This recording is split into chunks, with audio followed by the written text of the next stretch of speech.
There are those adventurers that pick up a weapon and go out to adventure in pursuit of gold or righteousness or some other foolish errand. But we all know that there's a breaking point for them, a point where they can't go on any further, where their spirit or their body will be broken. But not for you. Your training has taught you how to push yourself beyond the point where mere mortals might break. Today we're talking about the Samurai Subclass for the fighter.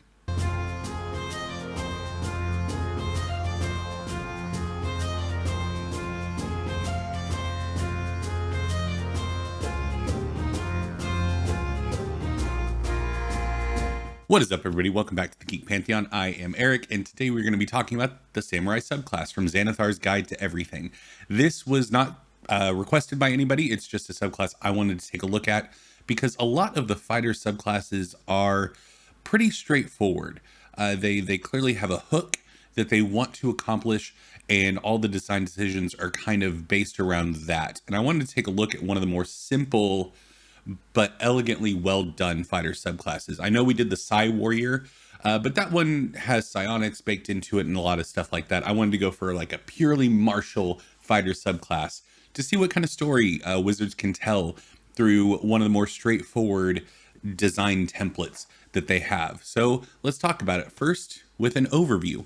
So first off, I think they did a really good job of trying to capture the essence of the archetype that is the samurai. We're not going for historical accuracy here. We are very much trying to capture the flavor of the Kurosawa film pop culture idea of a samurai with this subclass. And I think in that regard, it does a pretty good job of mixing the very martial focused fight harder and longer than anybody else, as well as the more intelligent and calculating side of the samurai that can exist in court and speak to lords and things like that in an intelligent and engaging way. And I think they did a good job of mixing those two through the mechanics to tell that story. Now, I will say there are a couple of tweaks I would like to see made potentially just to kind of push it over the edge fairly early on in the subclass, but we'll get into those once we break down the class features.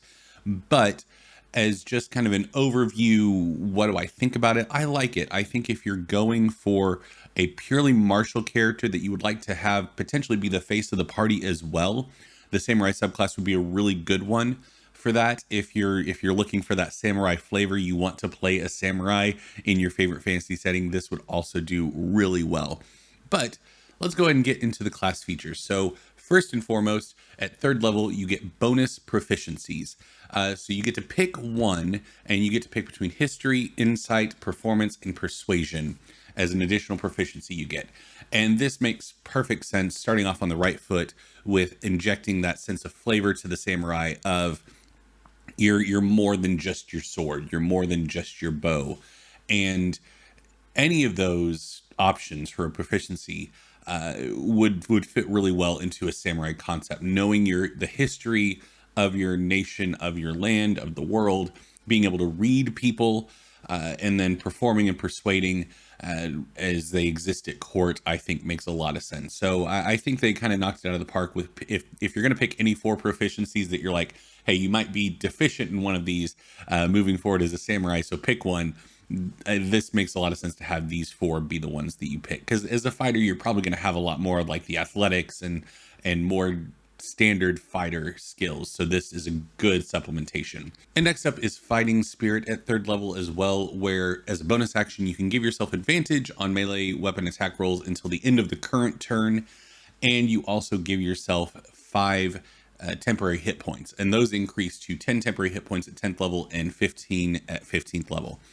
And you can do that 3 times per long rest. So first off, the 3 times per long rest really, to me, screams that this was designed before the number of times equal to your proficiency bonus decision was inserted into the design template for D&D 5th edition, because this just screams X amount of times per proficiency bonus.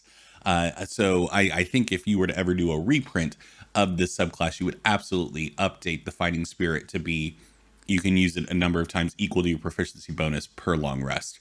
Because 3 times is fine, but you know it's it just seems like it would fall more in line with the current design paradigm that Wizards is going for by having to be per proficiency bonus. Additionally, another aspect of Samurai that we don't really get in this subclass, and you could get it a lot more in the Battle Master, this kind of fighter, but you know, Samurai were also often in pop culture depicted as leaders, as people that were capable of commanding on the battlefield. And I think that that's kind of missing from this. So I would have liked to have seen them take a little bit from the Warlord from 4th edition. I know I'm talking about 4th edition right now. Brace yourselves. Take some of that mechanical stuff from the Warlord and maybe have it be, as a bonus action, you get yourself advantage on one weapon attack or on weapon attack rolls, and you can grant temporary hit points because you're on the battlefield. You're encouraging people to fight on, and so then you could move the temporary hit points around to other people. I think would be cool. And also it gives this ability more utility, because obviously you can't do this back to back to back unless you're suffering quite a bit of damage, because the temporary hit points won't stack. It's not like you can use it 3 times and have 15 temporary hit points.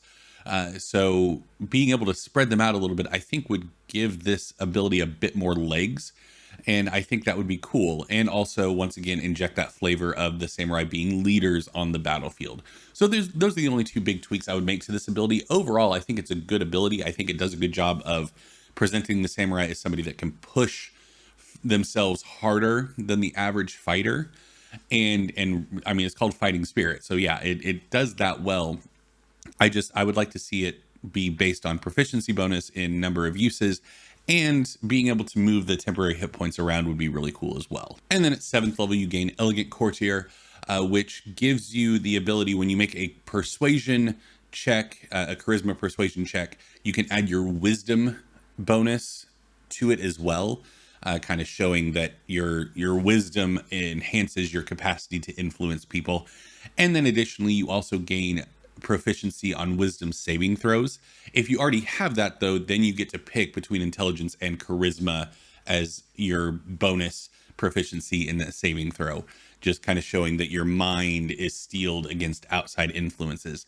So this one is, outside of the bonus proficiency, really the only ability we get to show that other side of the Samurai that I was talking about earlier, of the non-fighting aspect of them, the ability to talk to people and navigate courtly situations, or talk to people that they're seeking to protect and convince them to go hide or run or do whatever.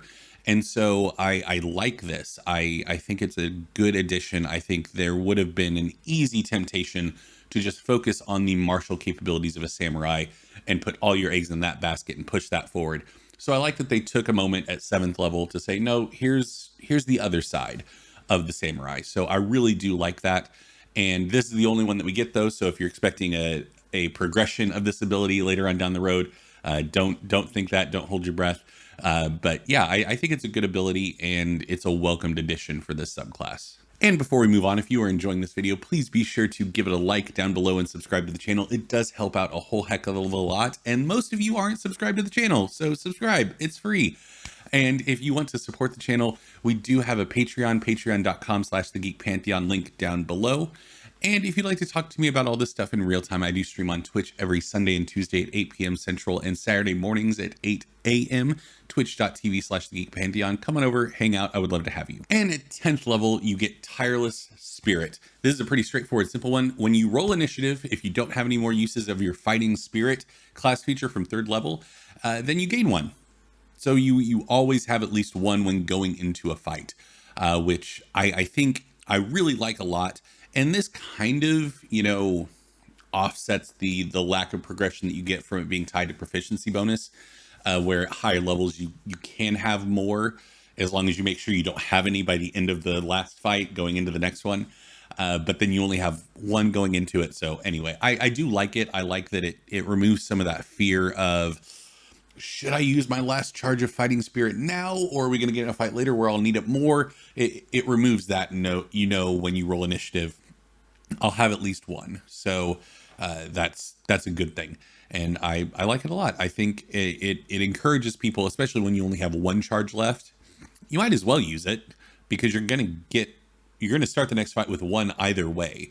So you might as well use it now, get your advantage, get your temporary hit points, and then move on. And this is also the point, like I said before, where the temporary hit points bump up to 10 instead of 5. And at 15th level, you gain Rapid Strike. So this one you can do once per turn. That is very important. One time per turn. So if you take the attack action and you're making a weapon attack roll and you have an advantage on that roll, you can forgo the advantage to make an additional weapon attack roll. And the reason it's important that this is once per turn, as most of you probably know, at 15th level, the fighter using the attack action has quite a few attack rolls per one attack action. And so if they have advantage on all of them, then you could just essentially double. So once per turn, you get to forgo the advantage to make an additional strike. And additionally, your temporary hit points from Fighting Spirit go up to 15 at this point as well. But in terms of Rapid Strike, I think this is a very cool ability, and once again really injects that flavor of the samurai. Just, you have that visual of them with their katana making those like seemingly faster than physically possible strikes against their enemies, and just slashing with almost reckless abandon, but still having that focus and that discipline. And so I think this is as close as you can get to capturing the magic of a moment like that, where you forego any inherent advantage you have to press your attack further and harder to try and finish the fight. And speaking of finishing the fight, at 18th level, you get Strength Before Death. So with this one, when you take damage that reduces you to 0 hit points, you can use your reaction to delay falling unconscious. And you get to take one turn immediately, interrupting the current turn.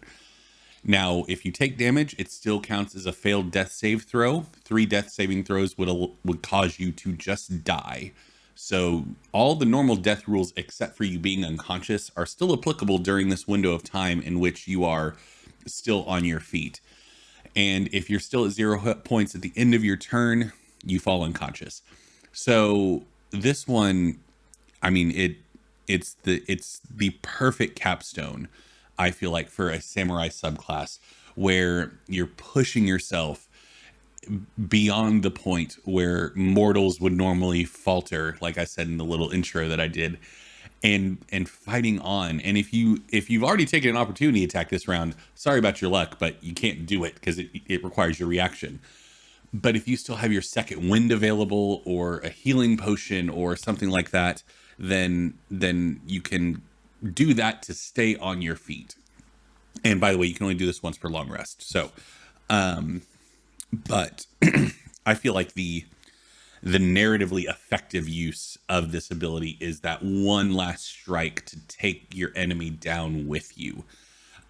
We have at my table what we call the Boromir rule, where if you are going to be killed by an enemy, it's basically this class feature, but for everybody, where if you are going to be killed by an action of an enemy, you get one final action to try and take them with you, kind of thing. One final thing to accomplish the goal that you had at the outset of the fight. My character got to use it one time where I was fighting an Umbra Hulk, and basically I was trying to delay it long enough for the rest of the party to escape. I was going to die, and so basically my final action I got to do was plunge my sword into the back of its neck and yank it over to cause both of us to fall off the bridge into the abyss below that we were fighting on. Another one of our players who was a paladin, got to like burst radiant light out from them as they were dying to take out the enemy that was killing them with them. So it's such a great, flavorful thing to have. I guess if we had somebody using the samurai subclass at our table, we couldn't do that anymore, because then what's the point of the 18th level ability? But yeah, it's such a cool narrative thing, and just that visual, like going to like samurai movies of like the hero has been plunged through with the enemy's katana, and they're like standing there, and then they bring their sword up and do the same thing, and they both just fall to the ground having killed each other. So yeah, it's great. I love it. I think it's very effective in terms of a capstone ability for the samurai subclass. Okay, let's talk about playing the samurai subclass. My kind of thoughts and advice if you're going to put this subclass down on a character sheet and play it. So first and foremost, this subclass lives in its flavor, I feel like. Obviously, if you're looking for just a decent face of the party fighter where you can have proficiency in persuasion and get a cool little bonus at 7th level to your persuasion checks, you can do that. It's not my table. If your DM's cool with you not actually being a samurai while using the samurai subclass, that's fine. But at my table, I would be very encouraging to a player taking this to think about the samurai as we know them in pop culture, because not everybody is well versed in the actual history of the samurai, and that's not really what this subclass is going for. So thinking about that pop culture samurai and like their like their honor being this very important thing, and protecting innocence and protecting the people that need protection the most, and serving a lord or a royal family or a nation and representing them in your day-to-day life. All those things can be very compelling for a samurai character, and I think that is an interesting way to play them. Additionally, I think that looking to how you can inject the two things into one another, the two sides of the samurai, essentially, where you have the side that is incredibly like martially focused and a fighter and going to push and like try to take out the enemies, with the side that can persuade people and is rather compelling. I think it is important to inject the two and try to make persuasion checks during fights to get your enemies to back down, like saying you know you don't believe in this, you know that you don't want to harm these people. Like doing stuff like that very much evokes that flavor to me. So I think just really thinking about and go watch some Kurosawa movies and go play Ghosts of Tsushima if you have a PS4, and just absorb as much of that pop culture influence as you can, because I think it would really serve you well in playing this subclass. This is one of the few subclasses in D&D that comes with its own certain level of real world baggage with it. Like when you say samurai, everybody at your table is going to have this very clear notion of what you're going to be and what you're going to be playing. And no other subclasses really have that as concretely as the samurai.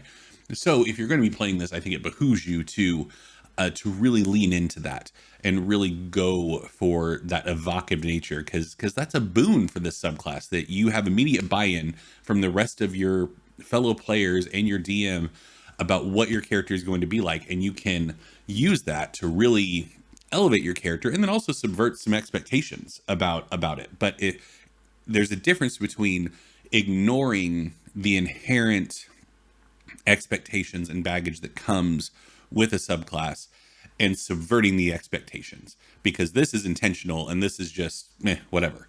So yeah, I think there are some really interesting things you can do in terms of subverting the expectations, going with like a Ronin style samurai that doesn't have any kind of allegiance to anyone, and maybe did at one point and lost that. I think would be really compelling and really interesting to play. And that kind of transfers me perfectly into types of parties that this subclass can do well in. Now, this is a martial character, and the flavor is very much internally tied. So I know with a lot of these, I list like this subclass and this subclass and this subclass, put them all together. And you could do that with this, but I would much rather talk about the intention of the characters. And I think that two specific parties are really compelling. One is, like we talked about, the samurai oftentimes is depicted as being like honor bound to serve this lord or this nation or this family, and having a whole party that is sent out from the court of a royal and serving them and going out into the world to serve them would be a really cool party to have this samurai featured in, and you could have whatever other character types you want. Obviously, certain character types like a bard, monk, uh, wizard, they're going to fit really well into this idea of being from this very civilized, courtly area, as opposed to like a barbarian. It could still work, but you know, you're just going to have to do some tweaking to get it there. So I do think though this party of people honor bound to this lord is a really interesting jumping off point for a party. And then additionally the inverse of people who as a collective have been shunned and sent off into, you could start off in another nation, and all these people are from the same nation and have been exiled. And so maybe the samurai once served the lord of the land, or a lord of the land, or a lady of the land, and was wrongfully accused of a crime and was exiled because of it, and they're trying to get their honor back. They are determined to prove their innocence. That's a super compelling party of people like that who have been exiled and thrown aside, and they're coming together to try and right the wrongs that led them to this place. I think is very compelling. And for dungeon masters, how to run a game for this party.